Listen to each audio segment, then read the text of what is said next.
My aunt looked me dead in the eyes across the Thanksgiving table and said, "Sweetheart, we've all been praying for you since we found out about the anxiety medication." And I swear the room went so quiet I could hear the gravy cooling. Let me back up because you need to understand my family to understand why that sentence hit me like a freight train. I'm 17. I live with my parents and my younger brother Marcus, who's 13 and basically still thinks the world revolves around Fortnite, so he's irrelevant to the story, but I love him. My parents are not bad people. I need to say that upfront because I know how this is going to sound, and I don't want you to think I'm painting them as villains. My mom is a dental hygienist. My dad manages a tire shop. They go to church every Sunday, they've never missed one of my volleyball games, and when I was 7 and broke my arm falling off the trampoline, my dad cried harder than I did. They love me.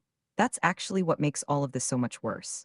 We're part of a big extended family. My dad is one of 5 siblings, and they all live within about 40 minutes of each other.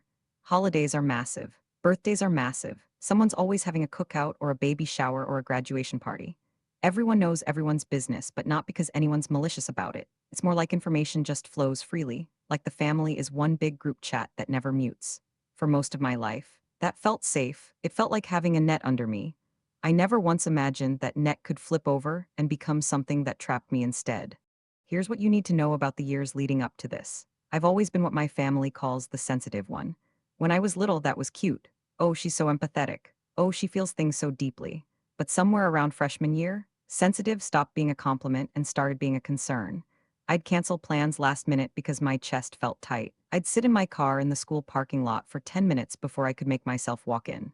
I started having trouble sleeping, not like normal teenage staying up late stuff, but lying there at 2 a.m., with my heart racing for no reason, replaying conversations from 6 hours ago, and convincing myself everyone secretly hated me. My grades didn't really slip, which is probably why it took so long for anyone to notice. I'm good at performing fine. A lot of us are honestly, but junior year it got bad enough that I went to my mom. That was a huge deal for me. I sat on her bed one night while my dad was watching football downstairs and I told her I thought something was actually wrong with me. Not dramatic wrong, not attention-seeking wrong, clinically wrong, and she listened. She really did. She held my hand and she said, "We'll figure this out." And for about 3 weeks, I thought confiding in her was the best decision I ever made.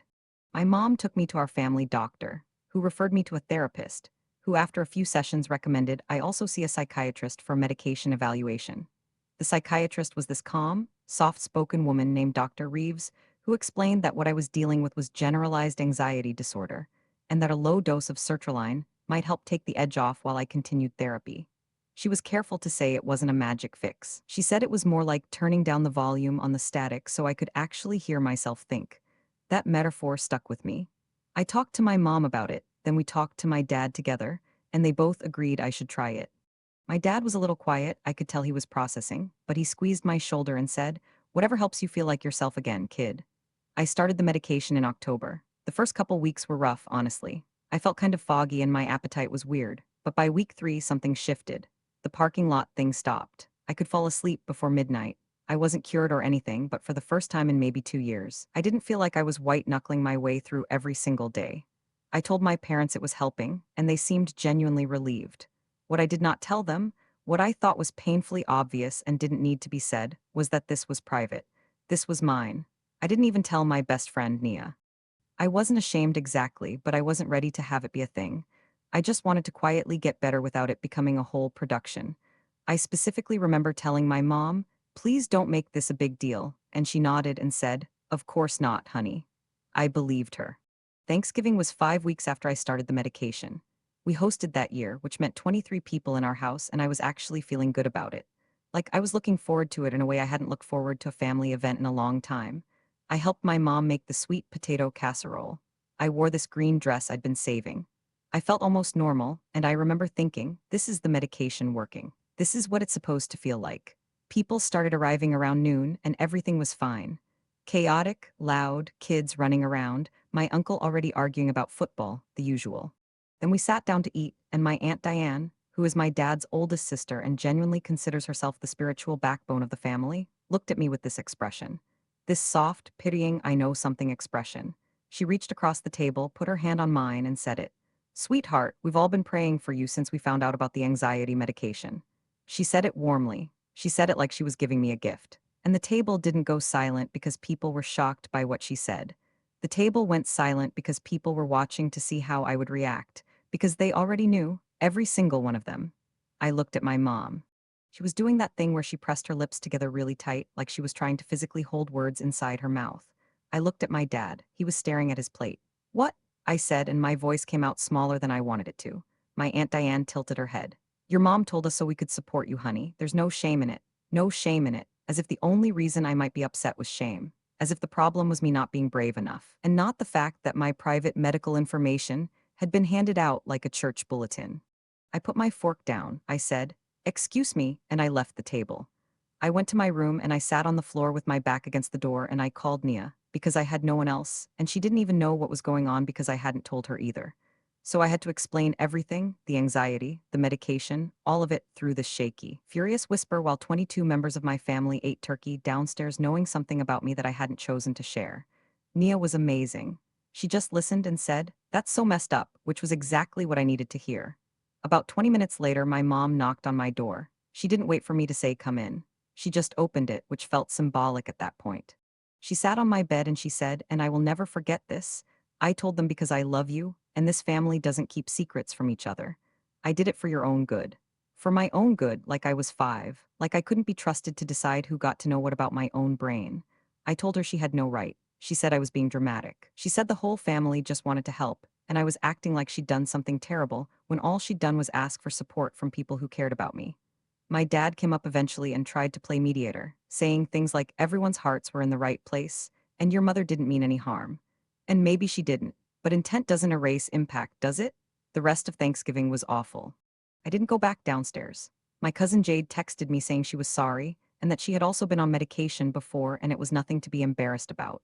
Which was nice, I guess, except I wasn't embarrassed until everyone made it something to have opinions about. My uncle apparently told my dad that kids these days rely too much on pills within earshot of Marcus, who then came to my room later and asked, "Are you on drugs?" He's 13. He didn't know any better, but I had to sit there and explain to my little brother what anxiety medication was because my parents couldn't keep their mouths shut. Over the next week, I got texts from 3 different relatives. One sent me a Bible verse. One sent me a link to a yoga YouTube channel. One, my dad's brother, Uncle Ray, called me directly and told me he thought I should try exercise before putting chemicals in my body. I did not ask for any of this. Here's the part that really broke something in me, though.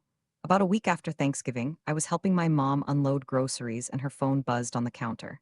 I wasn't trying to snoop, but the notification preview was right there, and it was from my Aunt Diane. It said, "She'll thank you one day. You did the brave thing by telling us." And underneath it, I could see the edge of my mom's reply from earlier that day.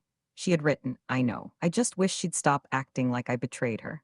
Acting, like my feelings about having my privacy violated were a performance, like I was the one being unreasonable. And it hit me that my mom didn't just tell the family because she thought it would help. She told them because she needed them to validate her. She needed to process her own fear about her daughter being on medication, and she used my family as her support group without ever asking if that was okay with me. She made my struggle about her feelings. That was 3 months ago. Things between me and my mom are civil but different. I talk to her about surface stuff, school, volleyball, what's for dinner, but I don't tell her real things anymore. My therapist says that's a normal response and that trust can be rebuilt, but it takes time and it takes my mom acknowledging what she did. She hasn't. She still thinks she was right. My dad has sort of quietly apologized in his own way, by never bringing it up and making me coffee in the morning, which is his love language, I guess. I still take my medication. It still helps. But every time I swallow that pill, there's this little voice that reminds me the whole family knows, and I didn't get to choose that. So here's my question. Was my mom genuinely trying to help me, and am I being too harsh by pulling away from her? Or did she cross a line that she doesn't get to uncross just because she had good intentions? Because honestly, some days I don't even know anymore.